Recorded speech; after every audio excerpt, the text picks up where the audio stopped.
नमस्ते। आप सभी से अनुरोध है कि कृपया इस चैनल को सब्सक्राइब अवश्य कर लें। सब्सक्राइब करने के साथ-साथ आपसे ये भी अनुरोध है कि कृपया वीडियो को लाइक करें और वीडियो को बाद में शेयर भी करें। आखिरकार भारत में मुस्लिम राष्ट्र की घोषणा हो ही गई और क्यों नहीं होती? क्योंकि लगातार जो बंगाल का जो डायरेक्शन है, बंगाल की जो दिशा है, उसमें तो ये स्पष्ट दिख रहा था कि पूरी तरह से ये मुस्लिम राष्ट्र बनने की ओर अग्रसर है। अलग बात ये है कि मुस्लिम राष्ट्र कुछ होता नहीं है। मुस्लिम राष्ट्र क्योंकि वो बंगाली में बोल रहा था हमीदुर रहमान, इसलिए आपने सुना मुस्लिम राष्ट्र। लेकिन मुस्लिम राष्ट्र का मतलब होता है दारुल इस्लाम, दारुल खिलाफा, जहाँ पर शरीयत का राज हो।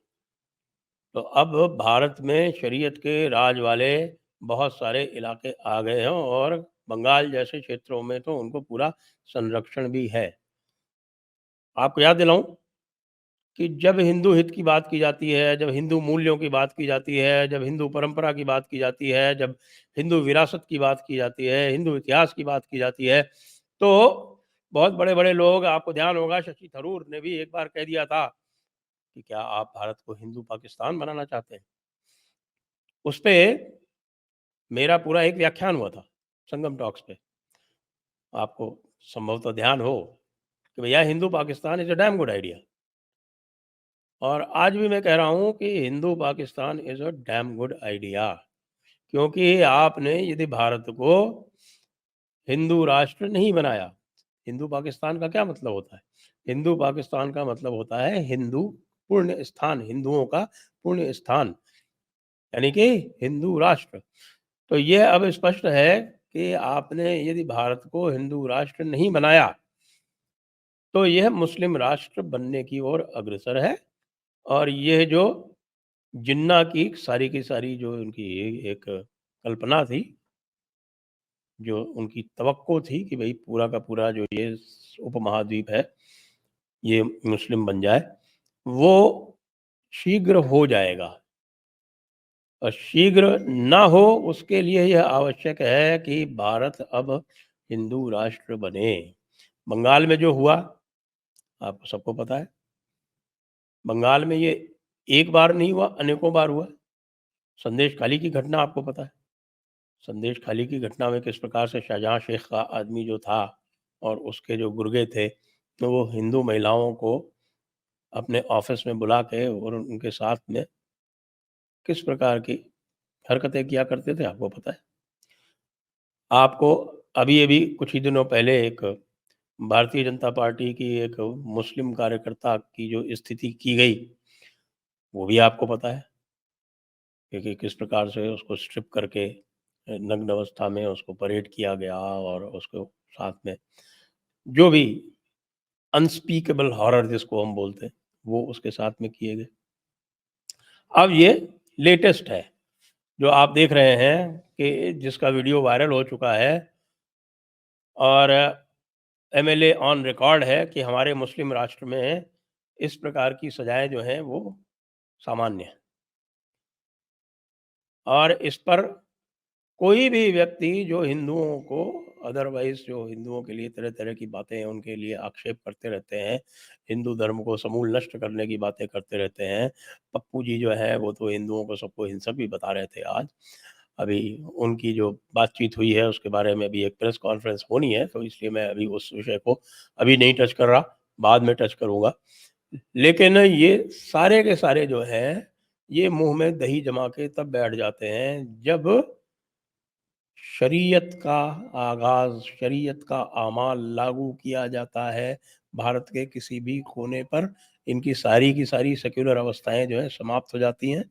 ये वही कांग्रेस पार्टी है, ये वही ममता बनर्जी है, जो इंडी अलायंस में इंडियन यूनियन मुस्लिम लीग के साथ बैठी हुई हैं। इंडियन यूनियन मुस्लिम लीग के साथ में इनका पैक्ट है। इंडियन यूनियन मुस्लिम लीग जो है, वो इनके गठबंधन में सम्मिलित है। ये क्या है? ये इंडियन यूनियन मुस्लिम लीग जो है, ये मूलतः केरल के मालाबार क्षेत्र से निकली हुई पार्टी है और केरल के मालाबार क्षेत्र में ही जो आपको मप्पिल्ला अत्याचार हुए थे, जो मप्पिल्ला नरसंहार हुआ था, आपको सभी को पता है कि किस प्रकार से वो विशुद्ध रूप से हिंदुओं के विरुद्ध नरसंहार हुआ था। यही वो मुस्लिम लीग है, क्योंकि इंडियन मुस्लिम लीग के सदस्य जो हैं वो वही हैं जो केरला के लोग, यानी पोकर साहब और एक और सज्जन थे, मोहम्मद साहब जो थे, वे वो लोग हैं जो मुस्लिम लीग के सदस्य भारत छोड़ के नहीं गए। ये केरला से थे मुस्लिम लीग के सदस्य, भारत छोड़ के नहीं गए, इन्होंने इंडियन यूनियन मुस्लिम लीग बना ली। ये वही मुस्लिम लीग है जिसने डायरेक्ट एक्शन डे किया। ये वही मुस्लिम लीग है जिसने एक पूरा का पूरा मिलिशिया बनाया था, मुस्लिम लीग नेशनल गार्ड्स के नाम से, और उस मिलिशिया ने पूर्वी पाकिस्तान, जो अब बांग्लादेश है, और पश्चिमी पाकिस्तान में हिंदुओं के विरुद्ध बर्बर अत्याचार किए, बलात्कार किए, हत्याएं की, अपहरण किए, जो कुछ भी नृशंस से नृशंस हो सकता है इतिहास में, वो सारे कार्य किए, जिसके कारण असंख्य हिंदुओं को पश्चिमी पहले पश्चिमी पाकिस्तान और बाद में पूर्वी पाकिस्तान छोड़ के भागना पड़ा। और यहाँ से मुसलमानों को बाहर नहीं भेजा गया, जो exchange of population doctor Ambedkar ने अपनी पुस्तक में एडवोकेट किया है, वो नहीं किया। उसका आज आप परिणाम देख रहे हैं कि यहाँ पर अब शरीयत जस्टिस भी होने लगा है। आप पश्चिम बंगाल सरकार को कंडेम कर सकते हैं, उसकी निंदा कर सकते हैं, लेकिन मैं पुनः पुनः आर्टिकल 355 को दोहराता रहता हूँ। क्या है आर्टिकल 355? कि it shall be the duty of the union to protect a state against external aggression and internal disturbance, and to ensure that the government is run in accordance with the provisions of this constitution।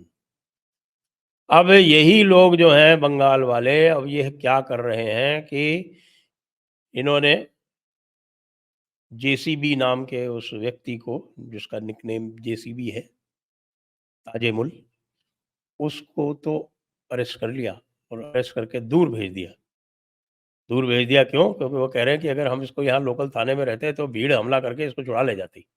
मतलब ये स्थिति है पश्चिम बंगाल सरकार के law and order की, पश्चिम बंगाल सरकार के कुछ क्षेत्रों की, कि जहाँ पर पुलिस स्वयं अपने आप को ही सुरक्षित नहीं समझती है। ये शरीयत का राज जो है वहाँ पर इतना गहरा, इतना डीप जा चुका है। और पश्चिम बंगाल की सरकार हर उस व्यक्ति को नोटिस भेज रही है जो उस वीडियो को शेयर कर रहा है, लेकिन जो ओरिजिनली वो वीडियो शेयर किया था वो पूर्व सांसद मोहम्मद सलीम ने शेयर किया था, और मोहम्मद सलीम को तो नोटिस नहीं गया है, लेकिन मोहम्मद सलीम का वीडियो जिसने जिसने शेयर किया है पूरे देश में, उनको कलकत्ता पुलिस जो है, साइबर पुलिस, वो नोटिस भेज रही है। बड़ी विचित्र स्थिति है। हमारा सुप्रीम कोर्ट, जिसको मणिपुर में हो रही जातियाँ दिखाई पड़ जाती हैं, क्योंकि वो उनको लगता है कि मैतेई समुदाय से की गई हैं, और उसके जो विक्टिम हैं वो कुछ क्रिश्चियन ग्रुप्स थे, तो वो उछल उछल के सामने आ जाता है और कहता है कि यदि आपने कुछ नहीं किया तो हम करेंगे। लेकिन यहाँ पर हमारे चीफ जस्टिस साहब कॉन्स्टिट्यूशनल मोरालिटी पर पश्चिम बंगाल में जिस समय भाषण दे रहे होते हैं, उसी समय यह घटना घटती है।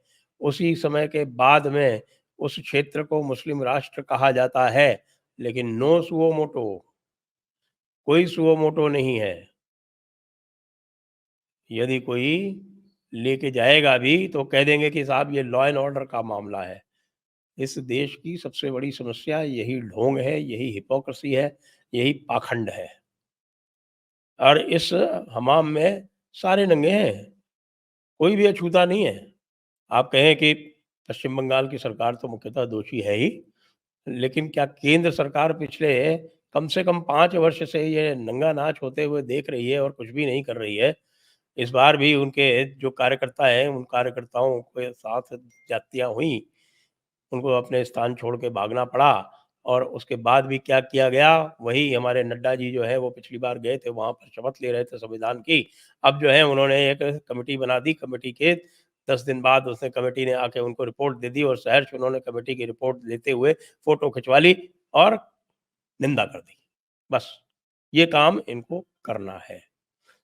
मुझे लगता है तो पश्चिम बंगाल में एक सुनहरा अवसर था, वो भारतीय जनता पार्टी अब धीरे-धीरे गँवाती जा रही है। कोई भी इनके ऊपर विश्वास नहीं करेगा, कोई भी इनका कार्यकर्ता बनने को नहीं आएगा, क्योंकि ये कार्यकर्ताओं की रक्षा करने में अक्षम है।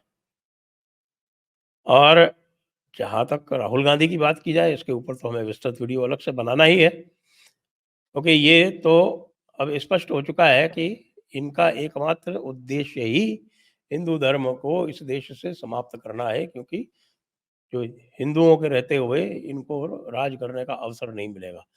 इसलिए ये इस स्तर तक उतर आए हैं कि अब हिंदुओं को सरेआम गाली दे रहे हैं। तो भई हिंदू राष्ट्र बना लो, नहीं तो मुस्लिम राष्ट्र तो अब आ ही गया है।